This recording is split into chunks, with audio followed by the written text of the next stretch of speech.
Sono in Marocco, sto percorrendo il paese da sud a nord e ora sono esattamente a Chefchaouen, la magnifica città blu, dopo aver passato alcuni giorni a casa di Mohammed e Fatima nelle montagne dell'Atlas, a sud del paese.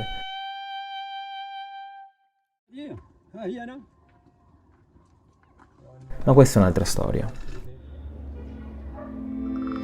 Sono qui perché ho un obiettivo ben preciso. Si trova a est, verso la regione del Rif, sulle montagne a nord, un'area dove oggi, secondo le leggi del paese, vivono più di 40.000 criminali.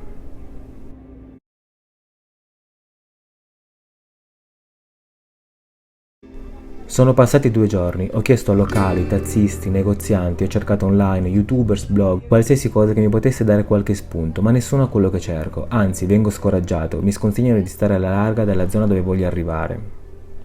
Così decido di fare per conto mio, prendo un mezzo locale, un gran taxi condivisi che appena raggiungono un numero di persone partono per la meta prevista. Siamo in 7 in una macchina da 5, ho pagato 50 dirham, l'equivalente di 5 euro per un viaggio di 4 ore.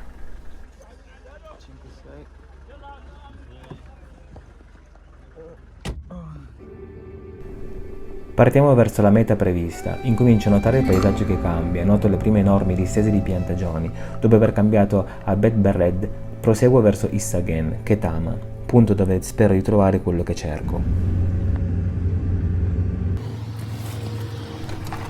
Arrivo a Ketama, la cittadina che cercavo, non vedo turisti, ci sono tante macchine d'epoca e grandi fuoristrada. Allora, non c'è nessuno che parla inglese. Oh, della merda. Mi guardano tutti malissimo. Sono venuto qui per trovare qualcuno che mi ospiti, non posso andarmene, anche perché quest'ora i mezzi per tornare indietro non ci sono. Mi faccio un giro per la città, noto che è una cosa molto strana. Ci sono solo uomini.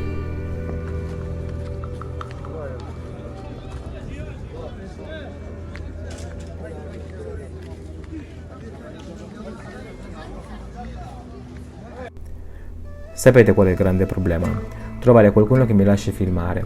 I marocchini in generale non amano farsi riprendere, figurati qui.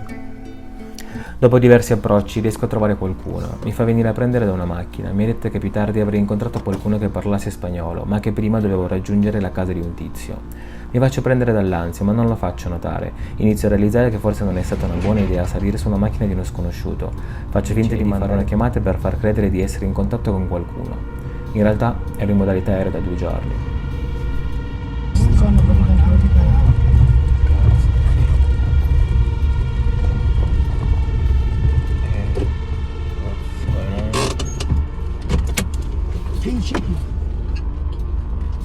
Ma cosa potrebbero farmi? Uccidermi? Per cosa? Non ho un soldo. Si ferma a prendere non so cosa, poi prendiamo una strada serrata che sempre di più si intreccia con altre stradine, sempre di più diventa un labirinto e penso che se fossi sceso da quella macchina non avrei mai trovato la via d'uscita. Mi ha appena mostrato il suo, come si fa, come si fuma lui.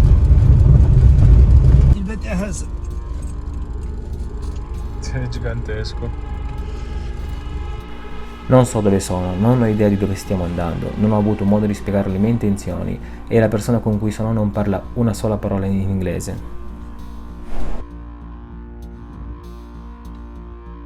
Arriviamo in una casa, sembra ancora in costruzione, incomincio a osservare il paesaggio e mi consolo nel pensare di aver trovato quello che cercavo.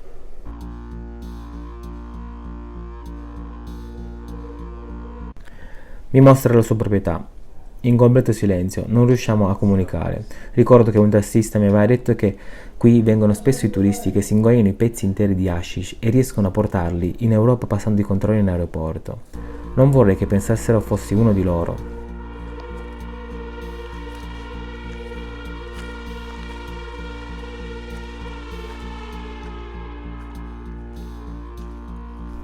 Alla fine non arriva nessuno. Solo suo figlio che a soli 13 anni riesce già a guidare una macchina. Dopo una preghiera e delle parole dette al vento, andiamo a dormire, almeno ci provo. Sveglia presto, a volte mi chiedo perché nella mia vita mi ritrovo sempre in situazioni così diverse.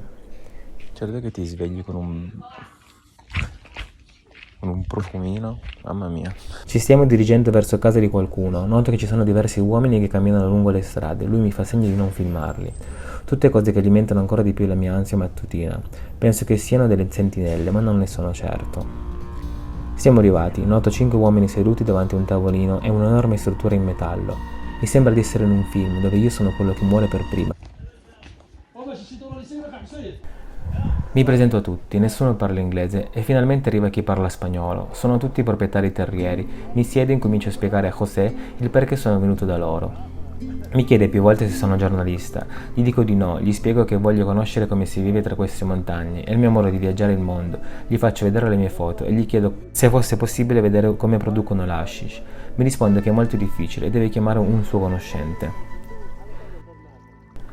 Andiamo subito d'accordo, mi racconta che qui sono tutti una grande famiglia, adora il Sud America e sogna di poterci andare, mi racconta che per loro è quasi impossibile uscire dal Marocco, sia per questioni legali e sia per questioni di soldi. È d'accordo a farmi vedere casa sua e le sue piantagioni, però mi chiede di non riprendere nessuno in faccia, soprattutto le donne. Ah, io per loro mi chiamo Alejandro e arrivo da un paese lontano, tra il Perù e la Colombia. Hashish de Marruecos. ¿Cómo se llama el nombre? Verdilla. Verdilla. Verdilla. Es bueno. Bueno, Es mucho bueno. indica, ¿no? Esto es de marihuana, como droga de esto no. Esto Mentre mi fa vedere parte delle sue piantagioni, mi racconta che in passato in Marocco si fumava la beldia, una tipologia di cannabis meno dannose di quelle che oggi vengono commerciate, arrivate dall'estero come la pakistana, critical, kerdala, marijuana, ogni anno in aumento per soddisfare la sempre più alta domanda da parte dell'Europa. Anche per questo gli agricoltori preferiscono coltivare le piante straniere. Mira, el polvo de esto, Sì. y machar, mira, y machar aquí el mujer, porque ok. te llega mucho polvo. Ah, Morbo, polvo de mira. ¿comprende? Sí, sí, comprendo.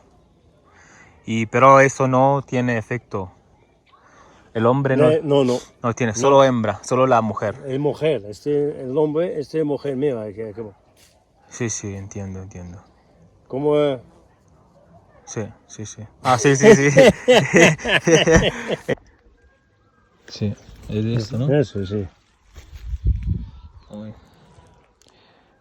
Bueno. Ma che cos'è la cannabis? La cannabis è composta principalmente da 2 elementi. Il primo è il THC, quello che influenza la mente e le emozioni. Il secondo è il CBD, responsabile di far sentire il corpo in uno stato di rilassamento e comfort.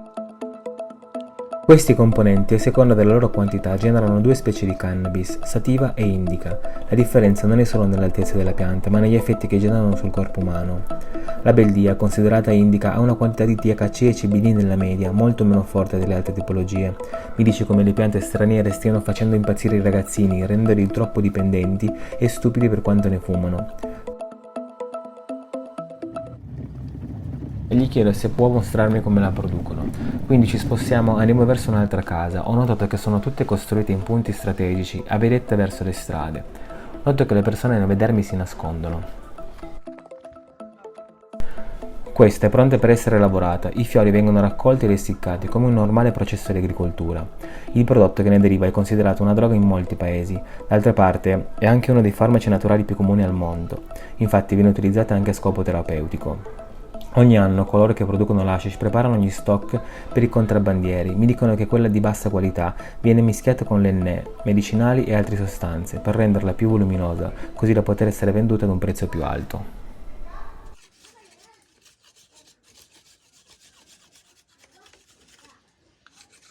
Ci tengo a specificare che questa non è casa loro, è casa di un conoscente che ha deciso di aprirmi le sue porte. Ora mi fanno vedere come si ricava il polline dalla pianta, quello che poi attraverso un processo di compattamento diventerà hashish. Quello che vi sto facendo vedere è qualcosa di raro, è molto difficile trovare qualcuno disposto a mostrarvelo.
come diamante, mira, mira.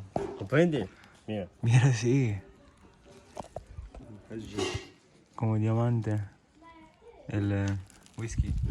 طب يا روبي شوية فرصة نزول الدار كي عليها ماشي شوكولاتة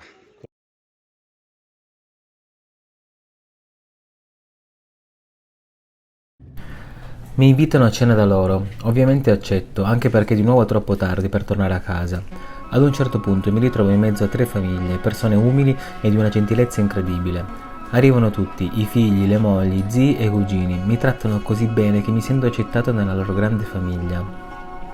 Purtroppo non posso riprendere nessuno in faccia, ma sto passando una delle serate più belle in assoluto. Una delle loro figlie parla molto bene l'inglese e posso risolvere più facilmente alcuni miei dubbi. Mi racconta come la maggior parte delle persone crede che quest'area sia molto pericolosa. Mi ripete più volte che non è vero, almeno loro sono persone buone e dedite a lavorare i campi da generazioni. Non si sentono neanche in colpa davanti al loro credo, loro si limitano a coltivare e se non lo facessero morirebbero di fame. In Marocco non c'è lavoro e le banche negano qualsiasi tipo di prestito a chiunque provenga da questa zona. Non voglio romanticizzare il modo in cui vivono. Quando vengo ospitato in questo modo, da persone totalmente sconosciute, mi rendo conto quanto il gesto di accogliere qualcuno va oltre al semplice ospitare. Com'è possibile che persone che non ti hanno mai visto in vita loro possano essere così buone? Pensateci, vivono in condizioni molto umili, ma non hanno mai esitato dall'offrirmi da mangiare o dal darmi una coperta in più se avessi freddo.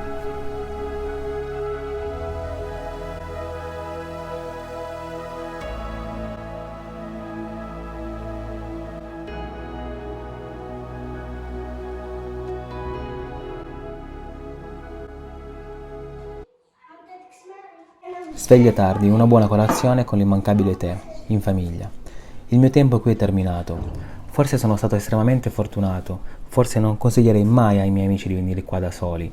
Ho trovato una grande famiglia, dove sarò sempre il benvenuto. Mi hanno trattato come un vecchio amico, ho giocato con i bambini, scherzato con i ragazzi e discusso con gli uomini di casa.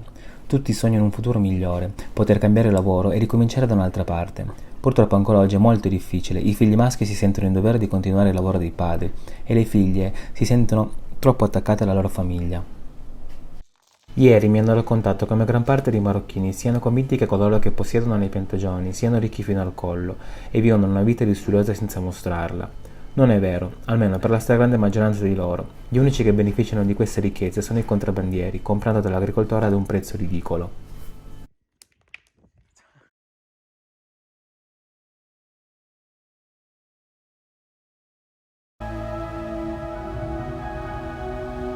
Ho provato sulla mia pelle come vivere in una famiglia marocchina, circondato da campi di marijuana, ed è stata una delle cose più belle che potesse capitarmi in questo paese meraviglioso chiamato Marocco. Torno a casa felice.